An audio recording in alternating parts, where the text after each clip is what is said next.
Magandang buhay mga bata!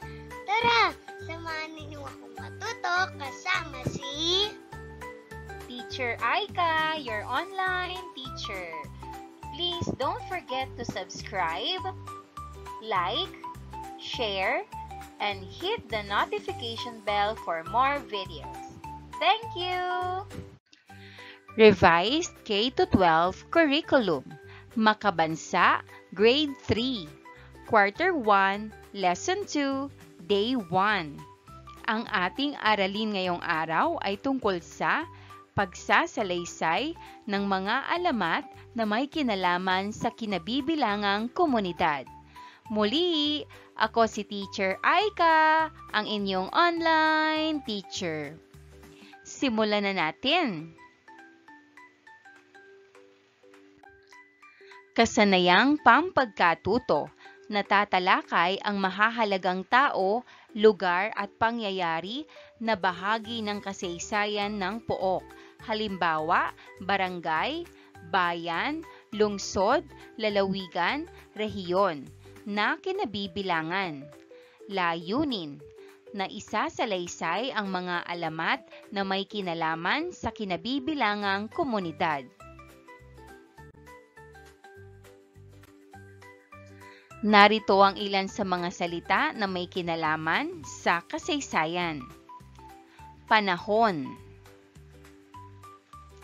Panahon.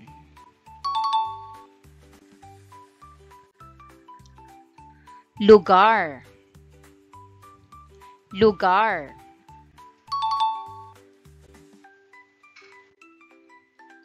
Tao. Tao.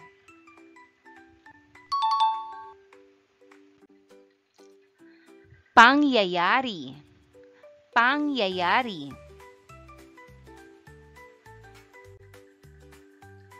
Ano ang papel ng mga tao sa pagbuo ng kasaysayan?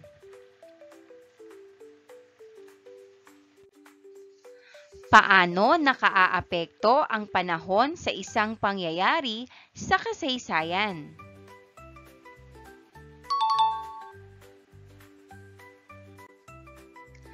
Bakit mahalaga ang lugar sa isang makasaysayang pangyayari?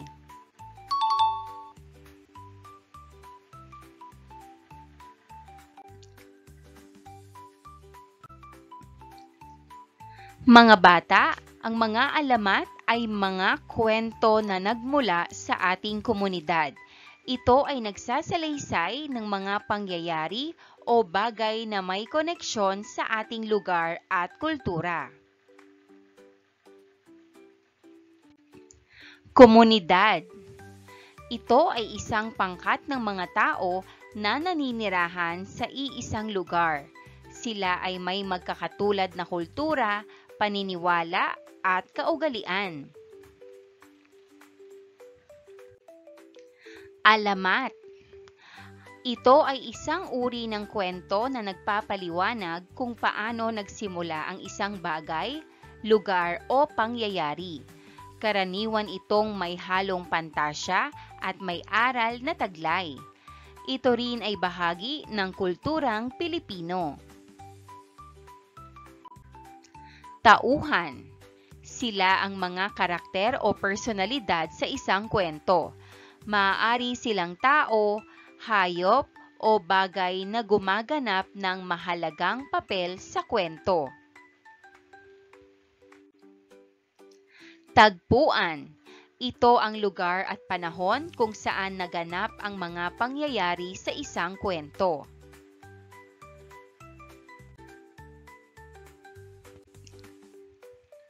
Mga bata, ngayon gusto kong malaman ang inyong mga ideya tungkol dito. Ano sa tingin ninyo? Ano ang alamat? May alam ka bang alamat? Ano ang pamagat nito?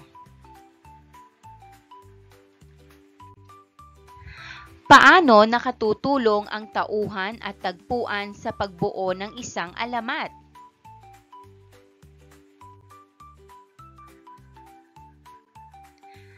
Ngayon naman, basahin natin Ang alamat ng Barangay Purag.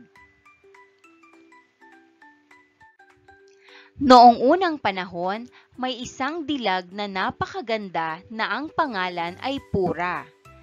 Ito ay naninirahan sa isang lugar.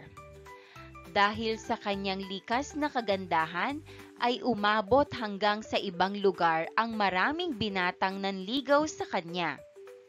At dahil may balitang may pinakamagandang dilag na naninirahan sa lugar na iyon, pati na rin ang pinakamayaman na inchik na negosyante ay nagka-interes na kung saan lupa o lugar nakatira ang dalagang iyon. At pinuntahan niya at nagtanong-tanong siya kung saan nakatira si Pura. Nagkataon na may nakitang mangingisda na nanggaling sa dagat. Nagtanong-tanong siya uli, pero walang makapagsabi kung saan nakatira si Pura.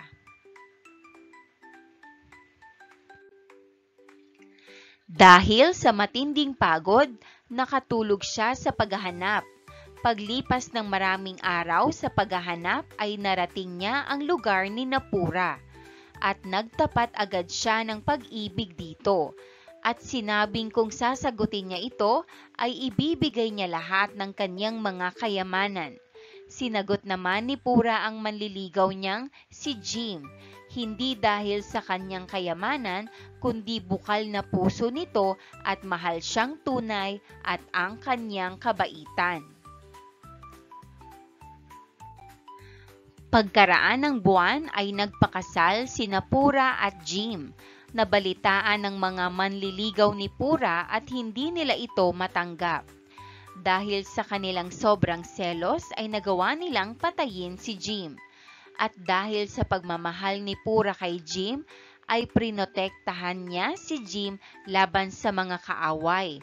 Dahil dito ay namatay silang dalawa. Dahil sa nangyari, masayang namatay ang magsing-irog.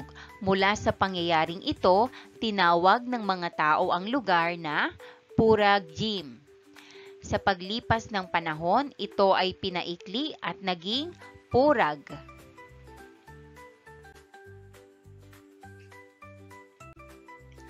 Narito ang mga tanong tungkol sa ating binasang kwento o alamat. Sino ang mga pangunahing tauhan sa alamat? Ang sagot, Pura at Jim. Saan naganap ang mga pangyayari? Ang sagot, Barangay Purag. Ano ang pangunahing kaganapan sa alamat? Ang sagot, nagmahalan sina Pura at Jim, ngunit sila ay pinaslang ng mga manliligaw na nagdaramdam sa selos. Bilang alaala sa kanilang pag-ibig, ipinangalan sa lugar ang Purag.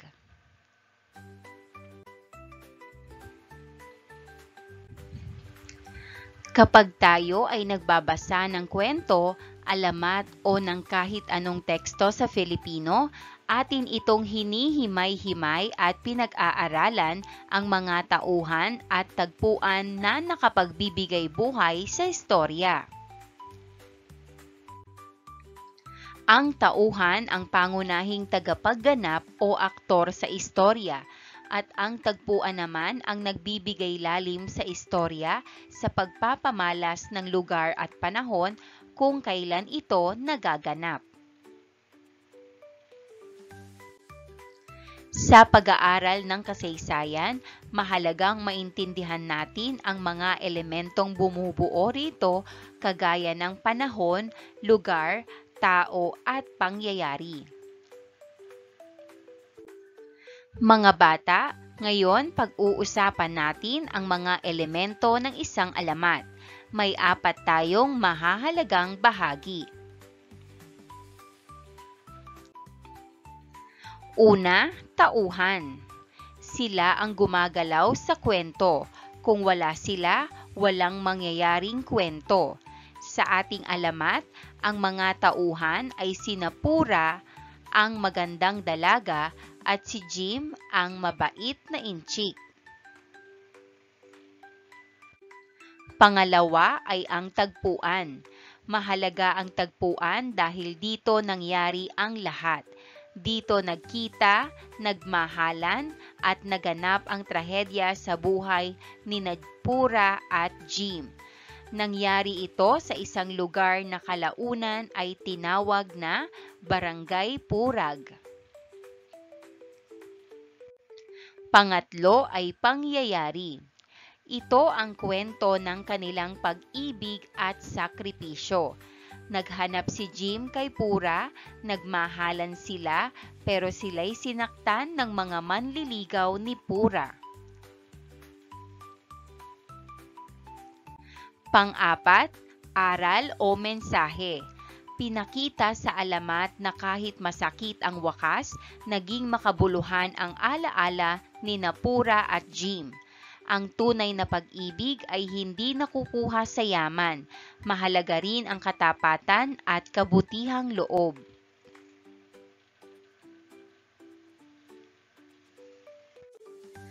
Pag-uugnay sa kasaysayan. Ang mga alamat ay kwento kung paano nagsimula ang isang lugar. Dito, ipinapaliwanag kung bakit Purag ang pangalan ng barangay. Kaya't masasabi nating ang alamat ay bahagi rin ng kasaysayan ng lugar.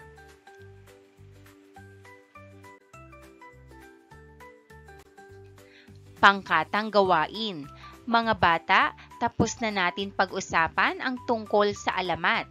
Ngayon, gusto ko naman kayong magpakita ng galing sa paggawa ng sarili ninyong alamat. Magbubuo tayo ng 4 na grupo. Bawat grupo ay gagawa ng sariling alamat.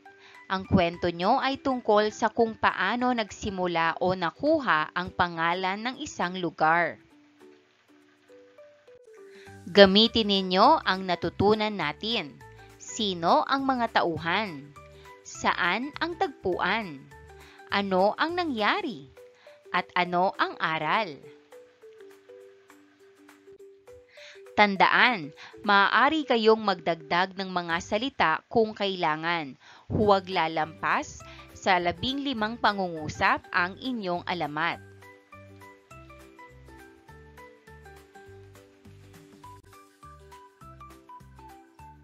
Pagkatapos gawin ang alamat, pipili tayo ng grupo na magbabasa sa harap.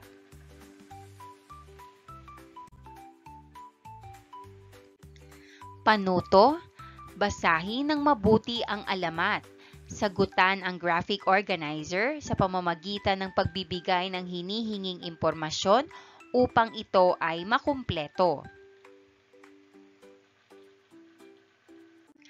Ang aking komunidad. 1. Saan matatagpuan ang aking komunidad? 2. Ano ang alam ko tungkol sa aking komunidad? 3. Ano-ano ang mahahalagang pangyayari sa aking komunidad?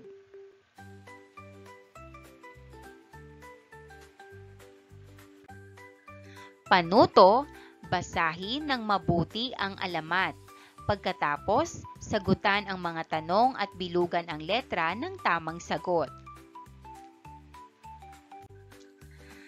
Ang alamat ng antipolo. Noong unang panahon, ang mga magsasakang nakatira sa kapatagan ay lumipat sa kabundukan upang makaiwas sa kalupitan ng mga Kastila. Sa kagubatan na sila namalagi upang di masangkot sa kaguluhan sa bayan. Lubhang nagalit ang mga Kastila dulot ng himagsikan. Upang makaganti, maraming walang malay na Pilipino ang kanilang pinagbintangang kasapi ng katipunan. Nabalitaan ng mga naninirahan sa kabundukan ang planong pagsukob ng mga Gwardiya Sibil. Sila ay natakot at araw-gabi ang pagdarasal ng kababaihan.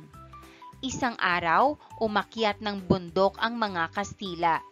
Nakarating sila kung saan nagtitipon-tipon ang mga nagdarasal. Sa pagtataka ng lahat ay biglang umilaw ang puno ng tipolo. Maya-maya lamang ay biglang lumitaw ang Birheng Konsepsyon sa itaas ng puno ng tipolo. Palibhasa'y mga relihiyoso ang Kastila, sila ay natakot at nagsisi. Marami ang nakakita sa milagro ng Birhen at sila ay nagpasalamat sa saklolong binigay nito. Ang masamang balak ng mga Kastila ay hindi natuloy, bagkus ay nangako pang ang pook na iyon ay igagalang. Masaya pang ipinamalita ng mga Kastila sa kapwa nila ang nakitang milagro. Saan ang lugar na yon? Sa bundok. Itanong ninyo kung saan ang tipolo. Dahil sa paulit-ulit na pagbanggit ng saan ang tipolo, tinawag nilang Santipolo ang pook at di nagtagal ay naging Antipolo. Sagutin natin ang mga tanong. Number 1, ano ang pangunahing dahilan kung bakit lumipat ang mga magsasaka mula sa kapatagan patungo sa kabundukan? A. Pag-aatubiling makipag-ugnayan sa mga Kastila. B. Paghahangad na mabuhay sa kagubatan. C. Pag-aalala sa kalupitan ng mga Kastila. O D. Pagtakas mula sa giyera sa bayan. Ang sagot, letter D. Pagtakas mula sa giyera sa bayan. Number 2. Ano ang pangalan ng lugar kung saan nanirahan ang mga magsasaka upang iwasan ang mga Kastila? A. Antipolo, B. Concepcion, C. Tipolo, o D. Santipolo? Ang sagot, letter C. Tipolo. Number 3. Ano ang ginawa ng mga Kastila bilang paghihiganti sa himagsikan? A. Pinagbintangan ng ilang Pilipino ng pagiging kasapi ng katipunan. B. Lumikas sa bundok upang hulihin ang mga revolusyonaryo. C. Binantaan ang mga naninirahan sa kabundukan. O D. Nag-organisa ng panggulo sa kagubatan. Ang sagot, letter A. Pinagbintangan ng ilang Pilipino ng pagiging kasapi ng katipunan. Number 4. Ano ang naging epekto ng pagliliti sa mga walang malay na Pilipino na pinagbintangang kasapi ng katipunan? A. Nag-organisa ng pakikibaka laban sa Kastila. B. Nagbalik sa kapatagan upang mangahas. C. Pinarusahan ang mga inosenteng tao. O D. Nag-alis ng tiwala sa mga Kastila. Ang sagot, letter C. Pinarusahan ang mga inosenteng tao. Number 5. Paano naging Antipolo ang pangalan ng lugar na dating tinatawag na Santipolo? A. Pagtawag ng mga Kastila sa lugar sa pamamagitan ng paulit-ulit na saan ang Tipolo. B. Pagpapalit ng pangalan bilang pagrespeto sa isang Birheng Konsepsyon. C. Pagkakaroon ng milagro sa isang puno ng Tipolo. O D. Pagpapakilala ng mga lokal sa kanilang kultura. Ang sagot, letter A. Pagtawag ng mga Kastila sa lugar sa pamamagitan ng paulit-ulit na saan ang Tipolo.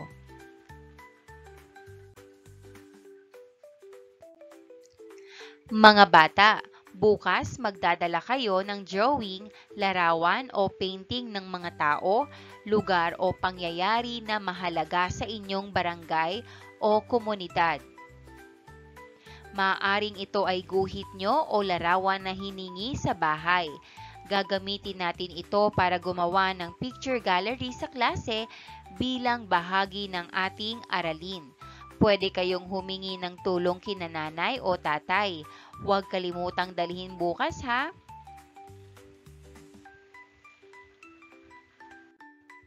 And that wraps up today's lesson.